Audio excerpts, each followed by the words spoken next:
ሁሉም ሰው ሲያሸብሩ የነበሩ የጋንግ ቡድኖች ሁሉም በአንድ ቦታ የሚገኙበት የኤልሳልቫዶር ሲኮት እስር ቤት። ሲኮት የኤልሳልቫዶር ፕሬዝዳንት አገሪቱን ለ10 ዓመታት የዓለም ወንጀል ዋና ከተማ ከመባል ወደ ከዓለም የደህንነታቸው የተጠበቀ ሀገራት አንዷ እንድትሆን አስችሏታል። ይህ ሁሉ የሆነው በፕሬዝዳንት ናይብ ቡኬሌ አማካኝነት ነው። እሱ የአረብ ዝርያ አለው። ቅድመ አያቶቹ በ19ኛው ክፍለ ዘመን መጀመሪያ ላይ ወደ ኤልሳልቫዶር የተሰደዱ እንዲሁም የፍልስጤም ተወላጅም ናቸው። አባቱ የኤልሳልቫዶር ኢማም በመባል ይታወቅ ነበር። ይህ ሰው በፈረንጆች አቆጣጠር በ2019 የፕሬዝዳንትነት ሥራ ከጀመሩ በኋላ አገሪቱን በአስደናቂ ሁኔታ ቀይረዋል። ይህ በኤልሳልቫዶር የሚገኘው የሲኮት እስር ቤት ነው። ይህ በኤልሳልቫዶር ውስጥ በዓለም ላይ ካሉት በጣም አስተማማኝ እስር ቤቶች አንዱ ነው። ዛሬ የኤልሳልቫዶርን ታሪክ ገልጠን ወደ ሲኮት እስር ቤት እንገባለን። በዓለም ላይ ከፍተኛ ጥበቃ ከሚደረግላቸው እስር ቤቶች አንዱ የሆነው ሲኮት ለመድረስ ለ1 ሰዓት ያህል ከከተማው በመኪና ሄድን። በመጋቢት 2022 የአስቸኳይ ጊዜ አዋጅ ታውጆ 64,000 ወንጀለኞች በቁጥጥር ስር ውለዋል። አዲስ እስር ቤት በተለይ ለጋንግስተሮች አባላት ተገንብቶ በ2023 ተመረቀ። ሲኮት ይባላል። ትዕይንቱን ለመላው ዓለም እንዲሰራጭ ሚዲያዎችን ይጋብዛሉ። ሕጉን ለመጣስ ለሚደፍር ማንኛውም ሰው እንደ መከላከያ ሆኖ የሚያገለግል 5 የደህንነት ካሜራዎች በጣም ጥብቅ ከመሆናቸው የተነሳ መውጣትም መግባትም ጭንቅ ነው። ወደ እስር ቤቱ ከመግባታችን በፊት ጥብቅ ምርመራ ይካሄዳል። እነዚህም በጣም አድቫንስድ የሆኑ መሳሪያ ናቸው። በፍተሻ ክፍል ውስጥ ከልብስ አልፎ ካልሲም ሳይቀር ይፈትሻሉ።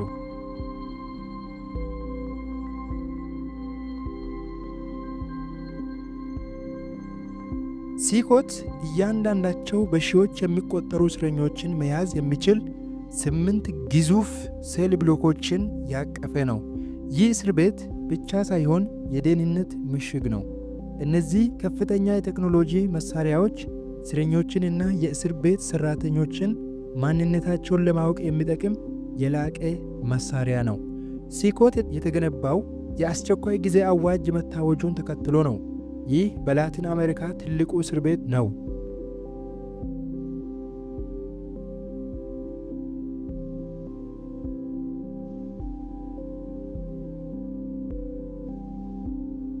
እንዲሁም 40,000 እስረኞችን የመያዝ አቅም ያለው የ8 የእግር ኳስ ሜዳዎችን ስፋት የሚበልጥ ስፋት ያለው ሲሆን በውስጡም በዓለም ላይ ካሉት በጣም አደገኛ ወንጀሎችን ያቀፈ ነው። በላቲን አሜሪካ ከሚገኙ ትላልቅ ቡድኖች ይገኙበታል። እነርሱም ጋንግስተሮች፣ ባሪዮ 18 እና MS 13 በመባል የሚታወቁ ናቸው።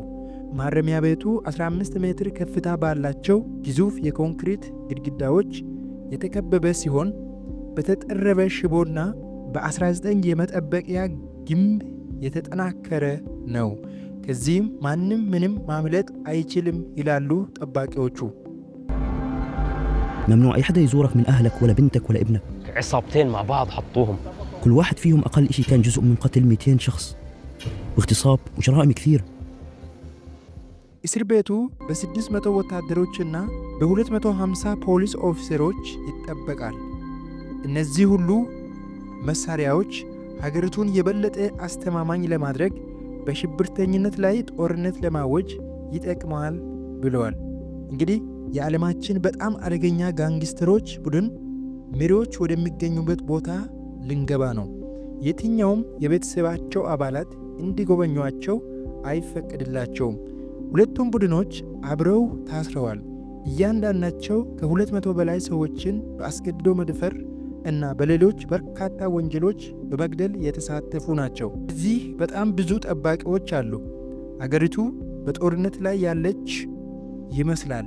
ሁሉም እስረኞች አንድ አይነት ነጭ ልብስ ለብሰዋል። መብራቶቹ በጭራሽ አይጠፉም።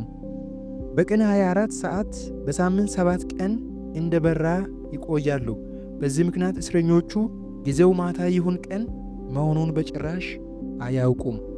ስለዚህ 24 ሰዓት ወታደሮቹ ስለሚቆጣጠሯቸው መጥፎ ባህሪ የመፍጠር እድል የላቸውም። ጥቂቶቹ አሁን የተወሰነ አካል ብቃት እንቅስቃሴ እንዲያደርጉ ይፈቀድላቸዋል። እስረኞቹ የሰውነት ክብደታቸውን ብቻ በመጠቀም የአካል ብቃት እንቅስቃሴ እንዲያደርጉ በቀን ለ30 ደቂቃ ብቻ ከክፍላቸው እንዲወጡ ይደረጋል።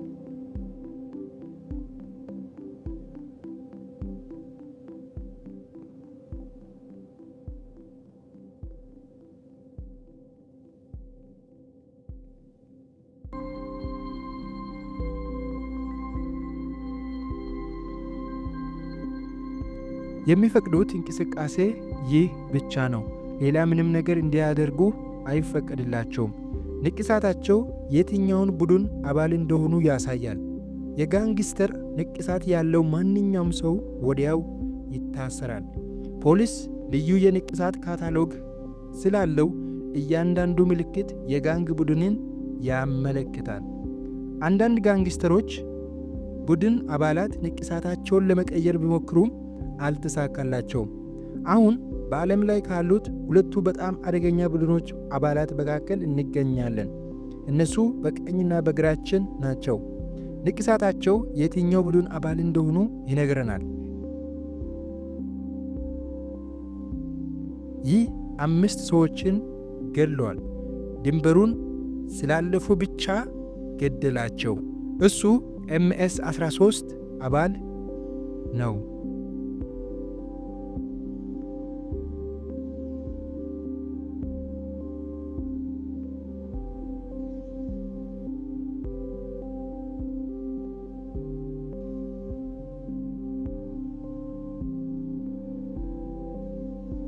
ይህ 4 ሰዎችን አፍኖ ገድሏል።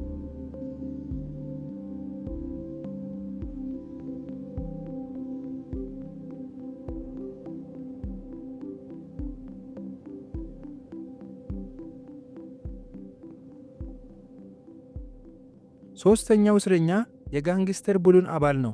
በአትሌትነት የወደፊት ተስፋ ያላትን ወጣት ልጅ ሕይወት በመግደል የወደፊት ሕይወቷን ተስፋዋን ሰርቋል።